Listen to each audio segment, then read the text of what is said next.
저는 오늘 여러분과 함께 초림의 예수님과 공중 재림하실 예수님을 맞이하라는 제목으로 하나님 말씀을 나누겠습니다. 예수님이 이 땅에 탄생하시게 되는 그 놀라운 사건을 성경에서 많이 기록하고 있습니다. 그런데 예수님이 탄생하신 것을 그냥 하신 것이 아니라 성경에 보면은 예수님의 초림의 탄생을 준비하는 자가 있다라고 성경에 기록하고 있습니다. 그 성경 말씀이 구약 성경에 보면 말라기 3장 1절에 예언되어 있는 말씀인데, 만군의 야훼가 이르노라 보라 내가 내 사자를 보내리니 그가 내 앞에서 길을 예비할 것이라고, 즉 예수님의 탄생의 초림을 준비할 자가 바로 성경에 기록이 되어 있습니다. 그런데 그 자가 누굽니까? 마태복음 3장 3절에 바로 신약 성경으로 이어지는데, 세례 요한은 선지자 이사야를 통하여 말씀하신 자라. 일러스되 광야에 외치는 자의 소리가 있어 이르되 너희는 주의 길을 준비하라 그가 오실 길을 곱게 하라는 말씀으로, 바로 세례 요한이 초림하실 예수님을 바로 맞을 준비를 하는 자로 성경에 기록이 되어 있습니다.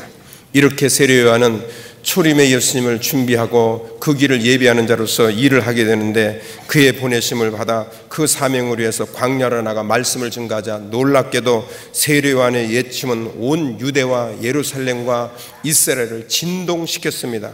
그 진동시킨 결과로 수많은 무리가 세례 요한이 광야에 있을 때 광야로 몰려와서 물세례를 받으며 세례 요한의 강론을 듣고 세례 요한을 따라다니면서, 그리고 세례 요한은 그때 당시 예루살렘과 유대와 이스라엘의 인기 절정, 우리나라의 K-팝 스타 1등이 되면 인기 절정이 되는 것처럼 그때 당시 세례 요한은 예수님 이상 버금가는 인기의 절정을 누리게 되는 것입니다.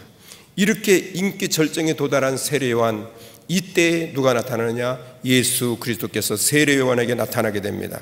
세례 요한에게 세례를 받으니 세례 요한은 군중들에게 예수님을 소개합니다. 이 예수님이야말로 바로 온 이스라엘이 기다리던 메시아다. 그리고 메시아임을 선언함으로써 그의 사명은 끝이 나게 됩니다.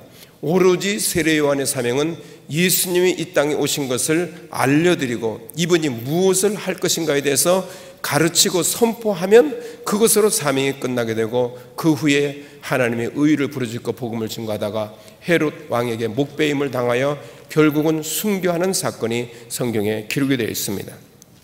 세례 요한은 왜 예수님을 맞이하고 초림하신 예수님의 길을 준비하는 그 자리에 서게 됐을까요? 그리고 과연 이 세례 요한은 초림하신 예수님, 이 땅에 오신 예수님을 어떻게 영접하고 그분을 어떻게 맞아들였을까요? 오늘 이 사건을 여러분들에게 말씀드리면서 초림의 예수님을 반드시 만나시고, 그리고 다시 오실 공중 재림하신 예수님을 반드시 만나고 체험하는 여러분 되시기를 주의 이름으로 축원을 드립니다. 첫째로, 세례 요한은 초림의 예수님을 메시아로 소개함으로 겸손히 예수님을 맞이했습니다.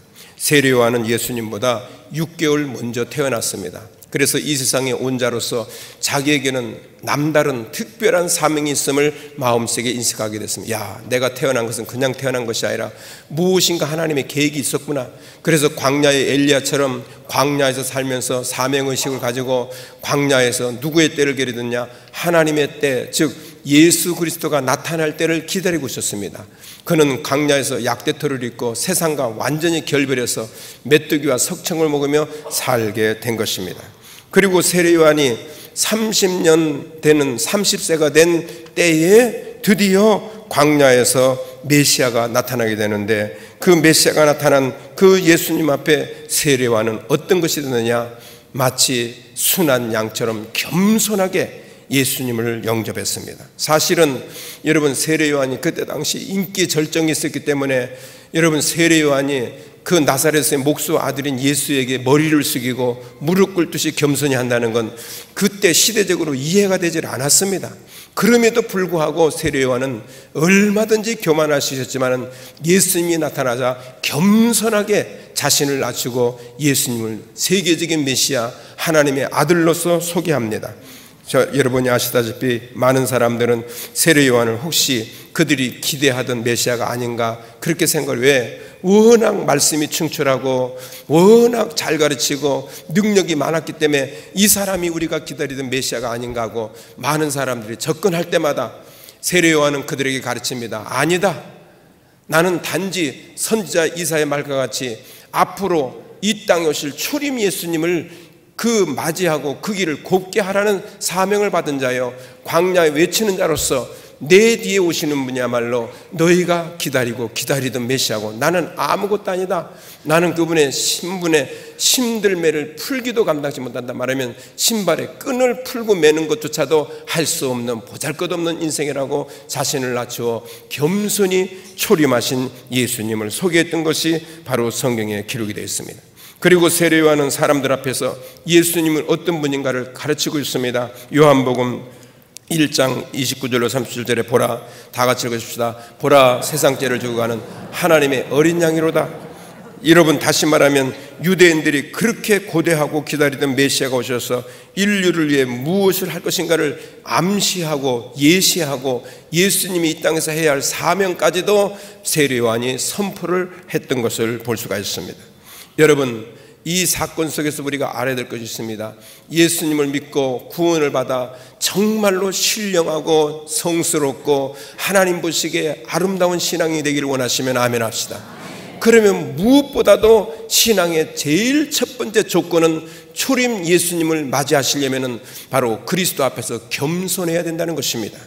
사실 여러분, 많은 사람들이 세례 요한을 기다렸습니다. 그 당시 메시아를 기다리던 유대인들에게는 갈릴리 아주 출신이요, 그리고 농촌의 출신이요, 목수의 아들 예수, 그들이 볼 때는 아무것도 아니었습니다. 그러니 세례 요한과 예수님을 세워놓고 비교해보면 세례 요한은 누굽니까? 그때 당시 제사장 사가랴의 대를 이은 사람, 제사장 사가랴는 누굽니까? 이스라엘의 왕과 같은 존재입니다. 그때 당시 제사장이 돌아가면서 하기 때문에 사가랴가 제사장이 되었다는 것은 이스라엘의 우두머리였습니다. 그 아들로 태어난 세례 요한이 훨씬 더 메시아적인 가문적 사상을 가졌지, 예수님이 여러분 목수의 아들로서 메시아라는 것은 이해가 되지 않는 것입니다. 그럼에도 불구하고 그는 예수님을 높이고 예수님을 세우며 그가 메시아임을 많은 사람들이 밝히며 선언했던 것이 바로 성경에 기록이 되어 있습니다. 그럴 때마다 세례 요한은 예수님을 끊임없이 앞세웠습니다. 자신은 뒤로 물러가고 예수님을 앞세우고, 자신은 낮아지고 예수님은 높이고, 나는 존귀한 자가 아니라 예수님은 존귀한 자예요. 나는 세상에 자식으로 태어난 육신의 아들이지만 하나님은, 예수 그리스도는 하나님의 아들로서 보좌를 부르시고 이 땅에 오셔서 너희를 구원하게 왔다는 이 철저한 겸손주의 신앙이 결국은 예수님 마음에 너무너무 흡족했습니다. 여러분, 예수님이 칭찬한 중에 가장 위대한 칭찬한 자가 누굽니까? 성경에서 역사가 시작되어 위대한 인물들이 많이 나왔습니다. 최고로 칭찬받을 사람은 죽지 않고 그대로 들림받은 에녹이나 900세 이상 살았던 무두셀라나, 아니면 인류를 구원하라고 노아 방주를 지어서 인류의 역사를 이루어온 노아나, 아니면 아브라함이나 이삭이나 다윗이나, 혹은 바울이나 스데반이나 빌립 집사, 이런 사람들이 훌륭하게 칭찬받을 자가 아닙니까? 그런데 여러분 보십시오. 한번 따라합시다. 겸손은 칭찬의 대명사가 된다. 예, 그렇습니다. 겸손은 칭찬의 대명사가 됩니다. 예수님이 세례 요한의 겸손을 보고 너무 감격해서 예수님이 뭐라고 그런지 아십니까? 이렇게 말했습니다. 예수님도 겸손한 세례 요한을 칭찬하기를, 천하에 태어난 자 중에 여인을 통해서 난 자 중에 가장 큰 자가 바로 세례 요한이라고 말했습니다. 그 이유가 있습니다. 왜 이렇게 세례 요한을 칭찬했느냐? 세례 요한이 예수님을 보자마자 극적인 겸손을 예수님께 보여드렸습니다. 요한복음 3장 30절에 보니까 다 같이 읽어볼까요? 요한복음 3장 30절에 보니까 그는 흥하여야 되겠고 나는 어떻게 된다고? 쇠하여야 하리라. 여러분, 이 말은 예수님은 많은 사람들에게 사랑과 칭찬을 받아야지만 나는 망해도 상관이 없는 사람이다. 예수님이 너무 놀래가지고, 야, 여인이 태어난 주 중에 인류 역사에 가장 큰 자가 누구냐? 바로 세례 요한이라. 한번 따라합시다. 여인이 난 자 중 가장 큰 자라. 우리가 생각할 때는 아브라함이죠, 모세죠, 노아죠. 어떻게 세례 요한입니까? 이유가 있습니다. 여러분, 모세는 이스라엘의 지도자일 뿐입니다. 노아는 한 가정을 구원하는 데 불과한 사람입니다. 그러나 세례 요한은 인류를 구원할 자인 예수 그리스도의 길을 준비하는 자였기 때문에 그가 또 겸손히 자신의 모습을 예수님께 보여드리자 여인이 낳은 자 중에 최고의 난 자라, 인류 역사에 예수님을 빼놓고는 최고로 위대한 자로 그 이름을 꼽은 것은 역사적으로 우리들에게 큰 의미를 던져주고 있습니다. 사랑하는 여러분, 주 안에서 겸손하시기를 주 이름으로 축원을 드립니다.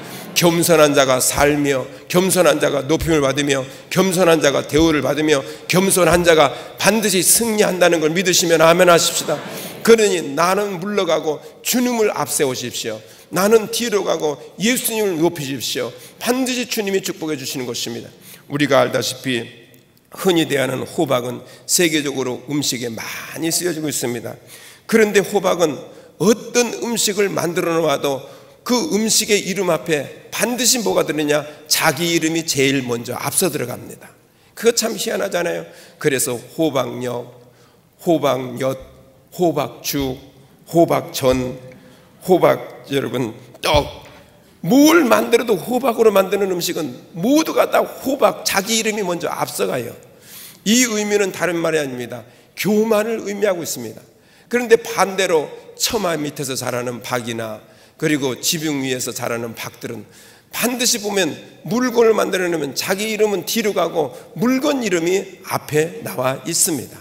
예를 들면은 그렇습니다. 쌀을 뜨는 사용하는 바가지는 쌀 바가지, 그 다음에 물을 뜨는 데 사용하는 바가지는 물 바가지, 그 다음에 우물물을 뜨는 박은 두레박 바가지, 그리고 또 샘물을 뜨는 데 사는 것은 표주박 바가지, 동량하는 데 거지가 쓰는 바가지는 쪽박 바가지.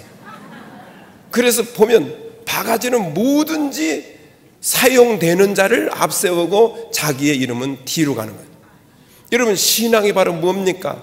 우리는 뒤로 가고 하나님이 앞서고 예수님이 앞서고 성령님이 앞서는 것이 신앙의 힘인 것입니다. 성도는 항상 주 안에서 자기를 내세우는 자가 아닙니다. 먼저 주님을 내세우고 그에 의해 사용되는 겸손이 있을 때 바로 그분에게 이 땅에 초림하신 예수 그리스도가 그 영혼 속에 들어가고 마음 속에 들어가고 생활 속에 들어가서 여러분을 복되게 하며 여러분을 행복하게 하며 여러분의 삶에 하나님의 인도가 넘치는 걸 믿으시면 아멘 하십시다. 그래서 욥기는 자기 인생이 망쳤을 때 인생이 다시 한번 새롭게 주의 은혜로 거듭나는 축복이 무엇이냐? 욥기 22장 29절에 이렇게 말했습니다. 다 같이 읽겠습니다. 하나님은 어떻게 한다고요? 겸손한 자를 구원하시느니라. 여러분, 나대는 사람 치고 칭찬받는 사람은 없습니다. 항상 무슨 모임이나 어떤 조직에서 자기 잘났다고 막 나대 보십시오. 여러분, 처음에는 사람들이 나댈 때는 가만히 있지만 끝나고 난 다음에 뒷담은 나댄 사람만 가지고 뒷담을 하게 되는 것입니다. 그러나 여러분, 겸손하게 알면서도 입 다물고 조용히, 왜? 내가 안 나서도 문제는 해결되니까 가만히 있어도요, 나중에 보면은 조용히 있는 사람이 이기는 자가 되고 힘이 있는 자가 되고 승리하는 자가 되고 결국은 사람들에게 쓰임을 받는 자가 되는 걸 볼 수가 있습니다. 세례 요한이 위대한 것이 뭡니까? 자기는 얼마든지 위대할 수 있습니다. 가문적으로도 위대했습니다. 사회적으로도 위대했습니다. 자기 아버지가 국가의 대표가 되는 사가랴 제사장입니다. 얼마든지 그 인기에 연연하여 봐라, 내가 누구냐 말할 수 있지만 세례 요한은 그러지 않았습니다. 오로지 자기는 자기의 사명을 충실하게 알고 있습니다. 이 땅에 초림하실 예수님을 내가 알리고 그 길을 준비하는 것이 내가 할 일이다. 겸손히 예수님을 메시아로 소개하는 이 믿음을 통해 여인이 난 자 중에 가장 큰 자라고 한 이 칭찬이 바로 오늘 여러분 주님 안에서 세례 요한처럼 겸손하심으로 초림의 예수님을 영접하고 맞이하셔서 여러분의 삶에 칭찬의 축복이 함께 하시기를 주의 이름으로 축원을 드립니다. 둘째로, 그럼 세례 요한은 예수님을 어떻게 맞을 준비를 했을까요? 세례 요한은 온 유다의 영적 각성, 즉 회개 운동을 일으킴으로 주님 맞을 준비를 시켰습니다. 여러분, 예수님을 맞이하는 가장 초보적 단계가 뭡니까? 회개입니다. 회개. 왜 은혜를 못 받느냐고요? 교회를 다녔는데 왜 신앙이 자라지 않느냐고요? 난 교회를 다녔는데 왜 믿음이 크지 않느냐고요? 이유는 간단합니다. 회개의 생활을 하지 않기 때문에 신앙이 크지 않냐고, 믿음이 성장하지 않습니다. 자식이요, 부모의 뜻을 잘 배워서 부모처럼 훌륭한 부모가 되려면 뭘 잘해야 되느냐? 부모 앞에 자기의 부족함을 느끼고 잘못된 것을 늘 느끼면서 부모가 전수하는 걸 깨달을 때에 이 자식이 훌륭한 자식으로 성장할 수 있습니다. 자식 키우는데 가장 보기 싫은 자식이 어떤 자식인지 압니까? 잘못된 줄 알고서도 끝까지 회개하지 않고 뉘우치지 않고 부모 앞에서 거드름 피고 내가 뭐 잘못했는데, 뭐 아버지 내가 엄마 내가 뭐 잘못했는데, 그리고 거드름 피고 다니는 자식, 정말로 보기 싫은 자식입니까? 아닙니까? 내가 물어보고 싶어요. 여러분, 공부 못하는 자식 괜찮습니다. 서울대학 못 가도 상관이 없습니다. 연대 고대 못 가도 상관이 없습니다. 문제는 뭡니까? 회개하지 않는다면 서울대학 가는 자식도 나중에 시집장가 보내면 지 먹고 지 살지 부모 안 돌보는 자식일 것입니다.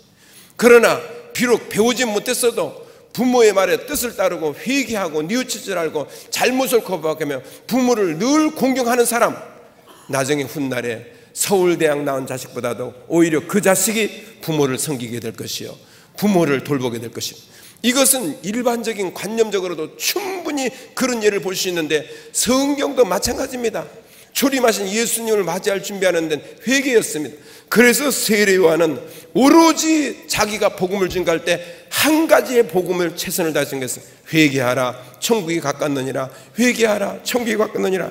한 번은 자기에게 나오는 무리들을 향해 누가복음 3장 7절로 8절에 독사의 자식들아, 누가 너희를 가르쳐 장차 올 진노를 피하라 하더냐? 그러므로 회개에 합당한 열매를 맺으라고 외쳤습니다. 왜 독사의 자식이라고 했을까요? 그때 당시 세례 요한이 광야에서 복음을 증거할 때 이스라엘의 수많은 사람들이 구름대처럼 몰려왔습니다. 이 일에 위기심을 느꼈던 공회원들과 원로들과 장로들과 바리새인과 사두인과 율법인들이 이러다가 우리의 기득권을 뺏기겠다, 우리의 종교관을 뺏기겠다, 이래서 세례 요한이 우리의 모든 걸 다 차지하는 것이 아니냐. 그래서 그들이 늘 세례 요한이 집회하는 데다가 사람을 파송해서 감시를 하고 지켜보게 하고, 그리고 아차 잘못하면 세례 요한을 묶어서 죽이려고 하는 그런 계획을 세웠으니, 여러분 그것이 세례 요한이 볼 때 얼마나 여러분 악독한 행위였습니까? 그래서 독사의 자식들아 라고 외치면서 회개하라 천국이 가까웠다라고 외쳤던 것을 바로 성경에 기록하고 있습니다. 이 회개를 외치자마자 백성은 백성들대로, 세리들은 세리들대로, 군인들은 군인들대로 우리가 무엇을 하오리까 하며 세례 요한 앞에 무릎을 꿇고 회개를 하고 세례를 받으면서 뉘우치기 시작했습니다. 이 회개의 역사가 결국은 사도행전에 이어져 가지고서 성령 충만을 받은 사도 베드로가 제일 먼저 이스라엘 백성들을 향해 외칩니다. 너희가 하나님께서 보신 메시아를 십자가에 못 박여 죽였도다라고, 그러니 회개하고 뉘우치라고 선포한 말씀이 사도행전 2장 37절 38절에 다 같이 읽겠습니다. 사람들이 마음에 찌를 받고 베드로와 다른 사도들에게 나와 형제들아 우리가 어찌할꼬 물을꼬. 베드로는 너희가 회개하여 각각 예수 그리스도 이름으로 세례를 받고 죄 사함을 얻으라고 외쳤던 이 말씀, 기독교의 복음의 시작은 회개로부터 시작된다는 것을 우리에게 보여주고 있습니다. 그래서 세례 요한도 첫 복음이 회개하라 천국이 가깝느니라. 예수님도 세례 요한에게 물세례를 받고 올라와서 첫 입을 열어서 복음을 증거한 것이 회개하라 천국이 가깝느니라. 마태복음 사도행전에도 사도 베드로가 마가다락방에서 성령을 받고 나와서 첫 증거가 회개하라 천국이 가깝느니라. 결국은 여러분 우리가 회개할 때 주님을 맞이할 수가 있음을 믿으시면 아멘 합시다. 주님을 맞이하기를 원하시면 아멘 하십시다. 그렇다고 한다면 예수 그리스도의 초림은 세례 요한을 택하셔서 그 길을 준비케 했는데, 그러면 부활 승천에 가신 예수 그리스도가 하늘의 보좌에 앉아 계셨다가 이 땅에 재림하실 때 그 재림하신 예수는 누가 맞이하는 것입니까? 누가 그 길을 준비하는 겁니까? 그 대답은 간단합니다. 바로 저와 여러분입니다. 과거에는 세례 요한을 택했지만 이제는 누구를 지정하지 않았습니다. 누구든지 구원을 받은 자는 바로 하나하나를 새로운 것 같이 들어서시며 도적과 같이 다시 오실 예수 그리스도를 맞이할 준비를 시키고 계시므로 우리 주위의 세상의 향락에 도취에 빠져서 영적으로 잠자고 영적으로 나태해진 심리들을 우리들이 깨우쳐야 할 사명을 우리에게 주신 것을 믿으시면 아멘. 바로 여러분들에게 그 사명을 주셨습니다.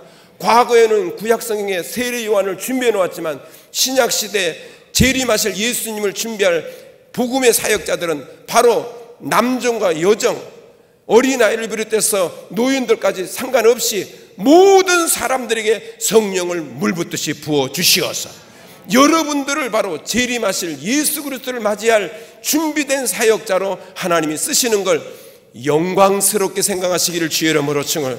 옆에 분에게 영광스러운 사명을 받았습니다. 예, 그렇습니다. 엄청난 세례 요한과 같은 엄청난 영적 사명을 저와 여러분들이 받은 것입니다. 그런데 요즘 이단 사이비들이 성도들을 미워할 때 무엇으로 미워하느냐? 예수님이 오실 때가 다 됐다, 재림하실 때가 다 됐으니 여러분 깨어서 정신 차리라고 이단 사이비들이 성경의 전체주의적인 성경을 가르치지 않냐고 한 부분적인 것만 집중적으로 교육시키면서 그것이 마치 성경의 전체인 것처럼 가르쳐 성도들을 유혹하고 있습니다. 그래가지고 이단 사이비에 빠지면요 반드시 어떤 것이 오느냐? 이단 사이비도 교회와 똑같습니다. 이단 사이비는 3단계가 있습니다. 초급 단계, 중급 단계, 고급 단계가 있습니다. 초급 단계는요 교회에서 찬송하는 것처럼 똑같이 하고 교회에서 목사들이 설교하는 것처럼 똑같이 해요. 틀린 게 하나도 없어요. 그래서 이단에 처음에 빠져들어간 사람들은 하는 말이 뭐라냐? 야, 다른 사람들이 여기를 이단이라는데 우리가 와보니까 똑같이 찬송 부르고 똑같이 성경하고 똑같은데 뭐가 이단이냐? 그런데 여러분 다릅니다. 중급반으로 올라가 보십시오. 서서히 집중교육이 들어갑니다. 중급반에 들어가면 집중교육을 시키는데 어떤 부분으로? 마치 구원파, 재림파, 휴거파, 그래가지고서 재림에 대해서 집중적으로 교육을 시킵니다. 예수님이 재림하십니다. 예수님은 어쩌면 재림했는지도 모릅니다. 아리까리하게 교육을 시킵니다. 재림할지도 모르고 어쩌면 재림했을지도 모릅니다. 그러면서 중급반에서 아주 집중 교육을 시키고 그 다음에 고급반에는요 중급반에서 돈이 될 만한 사람 딱 선정을 합니다. 돈 좀 낼 수 있는 사람, 요것 좀 교육시키면은 완전히 자신의 똘마니가 될 수 있겠다 인정되는 사람을 딱 뽑아가지고 고급반으로 딱 불러들여서 그 사람들을 집중 교육시켜. 고급반의 교육은 무엇으로 되느냐? 당신 반드시 14만 4천 명에 들어가야 돼. 14만 4천 명에 들어가야 휴거 받을 때 재림하신 예수님을 만날 수가 있어. 그래가지고 강력하게 14만 4천 명을 주장해서 고급반에서 집중 교육을 받아요. 마치 세뇌 교육을 받아요. 고급반에 들어간 순간부터 어떻게 되는지 아십니까? 가정을 버려야 됩니다. 청년들은 부모를 버려야 됩니다. 부모가 반대하면 보따리 싸고 집을 나와야 되고. 그래서 고급반에 들어간 사람은 어느 지역에 가면은 합숙훈련을 해서 거기서 먹고 자야 됩니다. 돈도 다 싸들고. 고급반의 결론이 뭔지 아십니까? 그런데 이미 예수님은 재림하셨는데 재림하신 그분이 우리의 교주님이시다. 교주님이 올라갈 때 14만 4천 명이 올라가기 때문에 여러분은 14만 4천 명에 포함되어야 된다. 그래가지고 여러분 그 14만 4천 명에 들어가고 머리 깨지라고 아직도 2좌석은 남았다니까 여러분들이 가고 싶으세요. 그런 식으로 사람들을 유혹해가지고 돈을 끌어모아서 보십시오. 1년에 지금 요번에 사태 무슨 파 사건 있잖아요. 다 찬송도 똑같이 부르고 거기 그 무슨 파에 소속된 분들이 똑같이 설교를 다 하지만은 전국적으로 거기에 아주 고급으로 취급되는 사람들은 완전히 그 사람을 교주로 섬겨가지고 그 사람 하나 살리기 위해서 돈을 끌어모으는데 300억을 모으라는 돈을 내라고 600억을 돈 내라고. 여러분 거기 들어가면 찬송도 똑같이 하고요 똑같이 설교도 합니다. 그러나 여러분 한 사람의 교주를 위해서 가정의 돈도 다 내야 되고 사업도 다 내야 되고 여러분 얼마나 무서운지 몰라요.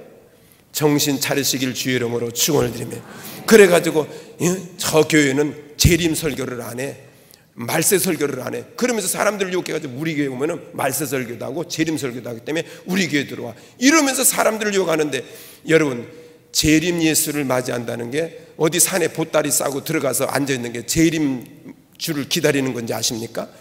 굉장히 잘못됐습니다.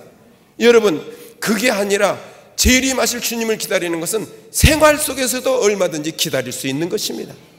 직장 다니면서도 기다릴 수가 있으며 집안 일을 하면서도 기다릴 수가 있습니다. 14만 4천 명에 들어갈 이유도 없습니다. 들어갈 필요가 없습니다. 그냥 열심히 주님의 은혜 가운데 신앙생활하면서 뭐만 잊어버리지 말아야 되느냐? 주님을 기다리는 마음을, 믿음을 잊어버리지 않아야 되는 것입니다.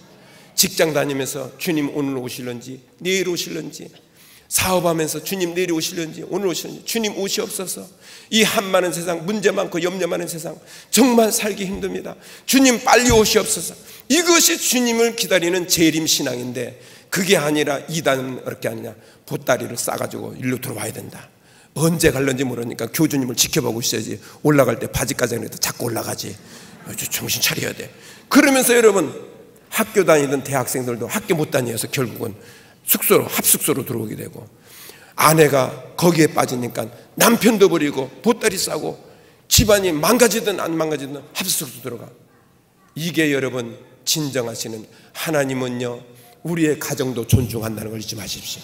우리의 환경도 존중해 주시고, 우리의 사업도 존중해 주시고, 우리의 인생도 존중해 주시는 것입니다. 그러니 여러분 굳이 그렇게 할 필요 없습니다. 여러분 충실하게 예배에 참석하십시오. 주일만 참석하면 부족합니다. 왜? 주일은 여러분이 세상에 나가 승리의 삶을 사는 믿음의 설교를 많이 하기 때문에 가끔 이렇게 재림 설교, 구원 설교도 하지만은 축복 설교를 많이 하잖아요. 그러나 여러분 수요일 날 나와보세요. 성경 공부 때 내가 주야장창 외우는 게 예수 그리스도 십자가의 보혈 준비하고 깨어서 주님 맞을 준비합시다. 끊임없이 수요일 날 그 설교를 하고 있으며, 여러분 금요일 날에는 기독교 역사관을 틀어서 성령의 역사관, 성령의 마지막 시대에 이르는 역사를 성경을 또 공부하면서 전체적으로 하고 있습니다. 그러니 여러분 주일만 나와서 설교 듣지 말고 수요 성경 공부도 설교 듣고, 그리고 금요차례도 기독교 역사관을 공부하면서 여러분 여기에서 종합적인 창세기로 요한계시까지의 종합적인 내용을 공부할 때 여러분들이 재림신앙이 온전히 들어갈 걸 믿으시면 아멘 합시다. 그러므로 여러분 예배에 빠지지 마십시오. 그런데 여러분 이단의 재림주를 어떻게 분별할 수 있느냐고요? 간단합니다. 과거서부터 대한민국에는 이단들이 꼭 뭐라 그랬느냐? 휴고 날짜를 알고 있다 그래서 이날 휴고하기 때문에 이 자리에 모이라고 그러는데, 그 휴고 날짜를 아는 사람은 누구만 아느냐? 오직 하나님만 아셔요. 그런데 사람들이 빠져요. 성경에 분명히 휴고의 날짜는 하나님만 아시고 그 아들 예수님도 모르신다고 그랬어요. 그런데 여러분 이단 사회는 오느냐? 몇 날 몇 시에 휴고하기 때문에 다 집 싸가지고 여기 들어와라. 다른 데서는 휴고를 못 받으니까 요 자리에 와서만 휴고를 받았어요. 그래서 사람들이 그때 당시 사람은요 미련하려니까 한없이 미련하더라고요. 그때 당시 12월 며칠 날에 휴고하는 날이라고 정해가지고 있는데 수천 명이 가서 앉았다가 그날 정오가 됐는데 안 올라가니까 왜 안 올라가지? 돈만 다 날리고 가정만 다 파괴되고. 그런데도 사람은 빠집니다. 또 여러분 어떤 이단 사이비가 저 과천 어딘가 자리에서 교주가 내가 제레미야처럼 14만 4천 명을 만들어서 천국에 올라간다고 그러는데, 여러분 거기에 무진장 많은 사람들이 빠져 있어요. 무진장 많은 사람들이 빠져 있어요. 그 어떤 이단 사이비 집단이 바로 14만 4천 명을 강조하고 있습니다. 여러분 큰일 났어요. 우리는 거기서 말하는 이단 사이비관은 14만 4천 명이 못 들어갔으니까 이거 큰일 났네요. 여러분 하나님이 그렇게 매정하신 분입니까? 하나님이 그렇게 매정하신 분입니까? 아닙니다. 하나님은 한 사람이라도 더 구원하시려는 것이 하나님의 뜻이요, 하나님은 한 사람이라도 더 휴고받게 하려는 게 하나님의 뜻이요, 하나님이 재림하실 때 한 사람이라도 함께 만나기를 원하시는 것이 하나님의 뜻인 걸 믿으시면 아멘 합시다. 하나님은 매정하지 않으세요. 그래서 성경 말씀하시기를 누구든지 마음으로 믿고 입으로 시인하여 구원을 얻는다는 이 말씀, 여러분 우리는 자치인이고 부족하지만 예수님의 재림을 믿고 그 재림을 기다리고 그 재림을 사모하는 자는 다 구원받을 걸 믿으시면 아멘 하십시다. 특정한 장소에 갈 필요 없습니다. 예루살렘에 갈 필요 없습니다. 저 과천 어느 지역에 갈 필요 없습니다. 휴고 날짜 정한 지역에 갈 필요 없습니다. 엘리야 고지에 갈 필요 없습니다. 지금 있는 자리에서 예수님을 기다리십시오. 믿음으로 기다리십시오. 신앙으로 기다리십시오. 사모하십시오. 그러면 이단과 사이비를 어떻게 구별하냐고요? 간단히 구별합니다. 예수님은 놀라웠게도 성경에 보니까 지상에 재림하시는데 땅에 재림하지 아니하시고 공중에 재림해 계신다고 그랬습니다. 그러니 이 땅에서 뭘 주장하는 교주들의 교주는 다 거짓인 것입니다. 성경은 예수님이 공중에 재림하신다. 그런데 이단들은 어떻게 하고 있습니까? 하늘로 올라가지도 않고 태어나서부터 지금까지 그 자리에 주저앉아 가져가서 14만 4천 명 나하고 같이 올라간다, 다 오너라. 이게 바로 이단 사이비가 아니면 무엇입니까? 성경에 뭐라고 그런지 아십니까? 예수님의 재림을 성경 데살로니가전서 4장 16절 17절 다 같이 읽겠습니다. 주께서 호령과 천사장의 소리와 하나님의 나팔로 하늘로 쫓아 친히 강림하시니 그리스도 안에서 죽은 자들이 먼저 일어나고 그 후에 우리 남은 자도 저희와 함께 구름 속으로 끌어올려 어디에서 만난다고요? 땅에서 만난다고 그랬어요? 공중에서 만난다고 그랬어요? 공중에서. 그러니 이 땅에 우리를 유혹하는 것은 다 이단들입니다. 이단들이에요. 이걸 분명하게 아시고 이단 사입에 빠지지 않게 되시기를 주의 이름으로 축원을 드립니다. 그날과 그 시는 아무도 모른다 그랬습니다. 휴고 날짜가 정해져 있지 않습니다. 얼마나 영감이 영통하길래 휴고 날짜, 그건 그분이 예수가 되어 있는 것입니다. 14만 4천 명 올라간다고 14만 4천 명을 지금 뽑고 있는데 머리 박 터지게 지금 2좌석 남았는데 못 들어가면 다 못 들어가니 머리 박 터지게 지금 들어가기 전에 싸우고 있는 이단 그 사람들 보면 불쌍하지 않습니까? 그날과 귀신은 누구만이 아느냐? 성경에 기록하기를 성경 주석학자 박윤선 박사는 이렇게 말했습니다. 미래사의 발생 시일에 대하여는 하나님만 아시는 일이니 인간이 알 바 아니다. 그러므로 예수께서 이르시기를 마태복음 24장 36절 40절에 다 같이 읽겠습니다. 그러나 그날과 그때는 아무도 모르나니 하늘의 천사들도 아들도 모르고 오직 아버지만 아시느냐. 그러므로 깨어있으라. 어느 날에 너희 주가 임할런지 알지 못함이니라. 이단들이 여러분 내가 사입이다라고 나타내고 전도를 한다면 아무도 안 넘어가죠. 그런데 이단들은 정통 교회하고 조금도 틀리지 않게 접근을 합니다. 똑같은 방법. 그러니까 사람들이 혹해요. 여러분 한 가지로 딱 보면 압니다. 정통 기독교 교단, 전 세계적인 교단에서 그 교단을 이단이다 사입이다라고 정의하면 그건 정확한 것입니다. 그러니 여러분 어떤 경우에도 거기에 빠져들지 않게 되시기를 주의 이름으로 축원을 드립니다. 어느 신학자는 말합니다. 물론 세상은 다시 이 땅에 재림하실 예수님을 믿지도 않으려 하고 또 주의 오심을 기다리지도 않고 우리가 예수 그리스도의 재림을 말할 때 조롱과 조소를 하지만 우리는 그러한 것에 상관없이 반드시 오실 공중재림 주 예수 그리스도를 증거함으로 주님 맞을 준비가 되지 않은 자를 경고하여 말씀을 듣는 자 중에 한 사람이라도 준비시켜서 다시 오실 예수 그리스도를 만날 수 있게 한다면 우리는 그것으로 하나님을 영화롭게 하는 것이다. 여러분은 사명자인 걸 믿으시면 아멘. 이 사명을 감당하십시오. 세례 요한에게 맡겨준 것이 아니라 주의 종에게만 맡겨준 것이 아니라 모든 성도들에게 다 이 사명이 맡겨진 줄 알고 충성되이 공중 재림하실 예수님의 복음을 증거하는 여러분 되시기를 주의 이름으로 축원을 드립니다. 마지막으로 요약합니다. 세 번째, 우리는 믿음에 충성된 자로서 그럼 공중에 재림하실 예수님을 어떤 신앙으로 맞아야 됩니까? 한번 따라 합시다. 충성된 종으로서 주님을 맞이합시다. 예, 그렇습니다. 한 번은 부잣집 주인이 먼 타향에 가게 되었습니다. 그래서 모든 거기에 직원들을 불러 모아서 종들에게 소유를 남겨줬습니다. 마태복음 25장 15절에 각각 그 재능대로 하나에게는 금 5달란트, 하나에게는 2달란트, 하나에게는 금 1달러를 주고 떠났습니다. 그리고 오랜 후에 주인이 다시 돌아왔습니다. 그래서 모든 종들을 다 불러 모아 내가 맡겨준 것에 대해서 회개를 하게 됩니다.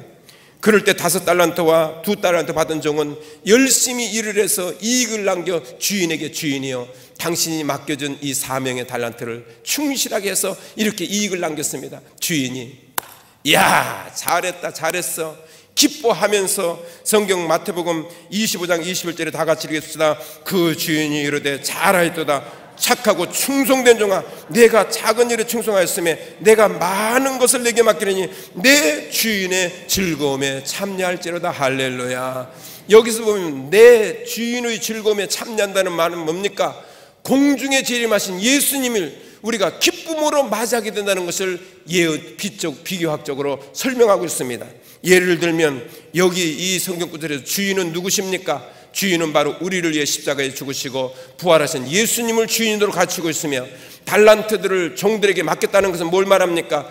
예수님으로 구원받은 우리에게 복음 사명을 맡긴 것을 달란트로 비유하고 있으며 먼 훗날 타국에서 다시 주인이 돌아왔다는 것은 초림하신 예수님이 십자가에 죽으시고 무덤에 들어가셨다가 3일 만에 부활해서 감람산에서 승천하셨다가 다시 공중 재림하실 때 오시는 분을 바로 먼 타국에 갔다가 다시 오신 분으로 기억하겠어.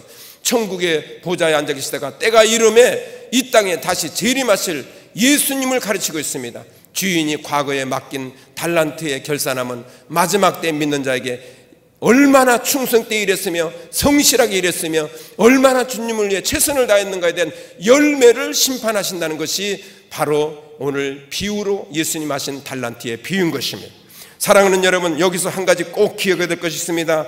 마지막에는 금 한 단달을 받은 종이 아무 일도 하지 않고 주인이 올 때까지 땅에 묻어두었다가 그대로 주인에게 가져갔는데, 그때 예수님이 뭐라고 그랬습니까? 성경 마태복음 25장 28절 30절에 다 같이 읽겠습니다. 그에게서 그 한 달을 빼앗아 10달을 가진 자에게 주어라.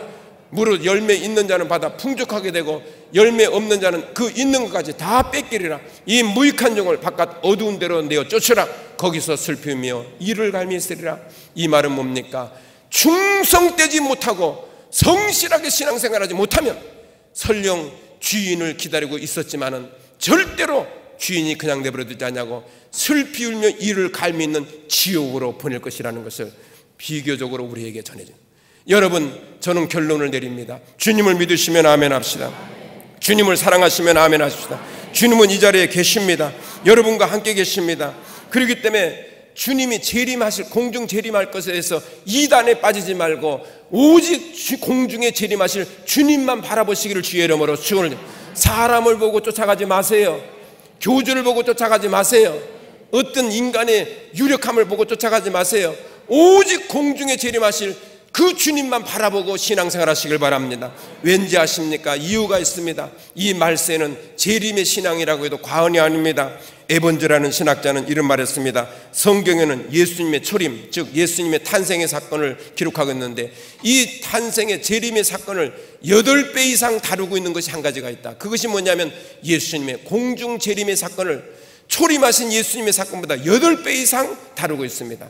뭐 성구를 보면 216장에 걸쳐서 기록되어 있고 318번이나 공중 재림에 대해서 언급하고 있습니다. 그 중에 데살로니가 전후서, 그리고 마태복음 24장, 마가복음 13장, 누가복음 21장 등의 예수님의 공중 재림에 관한 예수님의 자신이 적극적으로 말씀하신 것은 그만큼 중요하게 여기고 8배 이상 예수님 스스로가 공중 재림을 강조한 것은 반드시 우리가 모르는 어느 때 주님이 갑자기 우리가 예배를 드리고 있는 이때에도 공중에 재림하실 수가 있으며, 일하고 있는데도 재림할 수가 있으며, 어느 환경에서도 우리가 모르는 때 주님이 재림하는 줄 알고 이 땅에만 바라보고 살지 말고 하늘을 바라보고 사시기를 주의 이름으로 축원을.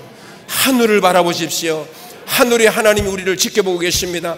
그 하나님이 여러분을 부르시려고 그 때를 정하려고 기다리고 계십니다. 그러니 여러분, 우리는 세례 요한과 같이 신비한 능력이 없다 할지라도 예수 그리스도의 공중 재림을 예비하는 자같이 때를 얻으나 못 얻으나 주님 다시 오심을 증가하여 내 주위에 주님 오는 자들의 심령을 깨우치고 주님 맞을 준비를 시켜야 하며 주님의 일을 위해 충성하다가 세례 요한처럼 크게 칭찬받으시기를 다시 한번 주의 이름으로 축원을 드립니다. 여러분, 신앙이란 뭡니까?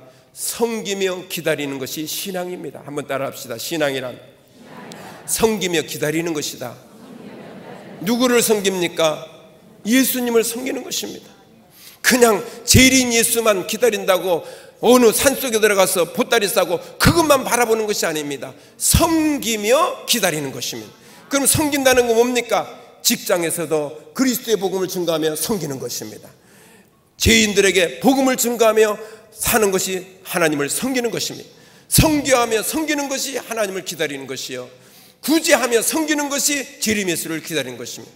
그러니 여러분, 생활 속에서 주님을 열심히 기다리는데 섬기며 기다린다는 것이 어떤 의미를 가르치고 있습니까? 우리가 고급 식당에 가면 웨이터들이 옷을 쫙 빼입고 정장을 하고 다 옷맵시를 가꾸고 문에 기다렸다가 손님이 들어오면 꼭 절을 하고서 여러분 손님을 맞이하는, 그게 바로 뭐냐면 웨이터의 직업입니다. 그런데 이 웨이터라는 것은 뜻이 있습니다. 여러분, 웨이터라는 말은 웨이 두 단어가 묶여졌는데 웨이시라는 말이 있어요. 기다린다. 이런 말에서 웨이시란 말은 기다린다는 말 외에 또 무슨 뜻이 있냐면 섬긴다는 뜻이 있는데, 기다린다는 말이 섬긴다는 말로 바뀌어지는 경위가 웨이터라는 말이 두 개가 묶여져서 결국 섬기기에 기다리는 사람이 웨이터라는 것입니다. 여러분, 우리는 그리스도 안에서 저와 여러분들이 뭐가 된지 아십니까? 스피리추얼 웨이터, 영적인 섬김에 기다리는 웨이터가 된 걸 믿으시면 아멘 합시다. 그런 여러분, 열심히 그냥 먹고 살고 쓰고 생활하고 명예 얻고 건세 얻고 자기 건성하는 데만 시간을 투자하지 말고 주님을 섬기는 데도 시간을 투자하십시오. 여러분, 이 세상을 살아가는데 사람들은 두 가지로 삽니다. 몸으로 살고 마음으로 삽니다. 그런데 불신자는 이 두 가지를 세상에 다 뺏기고 삽니다. 몸도 뺏기고 마음도 뺏기고 삽니다. 그러나 신앙인은 그게 틀립니다. 육체는 어쩔 수 없이 땅에 붙이고 살기 때문에 몸은 세상에서 먹고 살아야 되니 몸은 뺏길 수밖에 없지만 마음은 절대로 뺏겨서는 안 됩니다. 마음은 누구를 기다리는 마음으로 살아야 되느냐? 공중 재림하실 예수님을 기다리고 살아야 되는 것입니다. 왜? 여러분, 이 땅의 인생은 잠시 잠깐이니까요. 한번 옆 사람의 얼굴을 바라보실래요? 그리고 질문하십시오. 얼마나 오래 살 것 같습니까?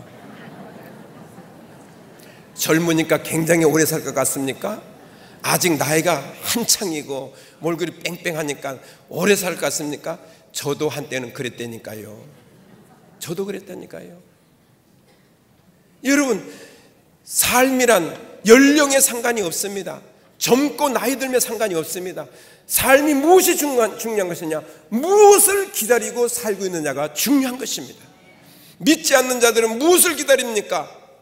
죽음을 기다리고 있으며 사망을 기다리고 있으며 죽고 난 이후에 지옥을 기다리며 살고 있습니다. 그러나 우리는요, 살고 있을 때 죽음을 기다리는 것이 아니라 생명을 기다리고 있으며 소망을 기다리고 있으며 공중재림하실 예수님을 기다리고 있으며 죽은 자도 공중재림할 때 부활해서 살아나게 될 것이요, 산 자가 섬기며 기다리며 신앙생활할 때 공중재림한 예수님을 산 채로 구원받은 자를 온 세계에서 불러 모아 공중에 재림하신 예수님과 함께 만나게 되어 천년 동안 왕노를 하는 축복의 역사가 있게 될 걸 믿으시면 아멘 하십시다. 그러므로 우리는 다시 공중 재림하실 예수님을 마음속에 기다리며 이단 사입에 빠지지 마시고 돈만 다 날리지 마시고 가정 파멸을 가져오지 마시고 오직 공중 재림하신 예수님만 바라보시면서 다음 성경 구절을 읽고 말씀을 마치겠습니다. 데살로니가전서 4장 15절 18절 다 같이 시작. 우리가 주의 말씀으로 이것을 말하노니 주 강림하실 때까지 우리가 살아있는 자도 자는 자보다 결단코 앞서지 못하리라. 주께서 호령과 천사장의 소리와 하나님의 나팔로 하늘로 쫓아 친히 강림하시리니 그리스도 안에서 죽은 자들이 먼저 일어나고 그 후에 우리 남은 자도 저희와 함께 구름 속으로 끌어올려 어디에서 더 크게 어디에서? 땅에서가 아닙니다. 이단 사이비들이 말하는 땅에서가 아니라 공중에서 주를 영접하게 하시리니 그리하여 우리가 항상 주와 함께 있으리라. 끝에 말씀이 중요합니다. 다 같이 읽겠습니다. 그러므로 이 여러 말로 서로 일하라. 여기서 위로하되 어떤 말로? 여러 말로. 여러 말이 어떤 말입니까?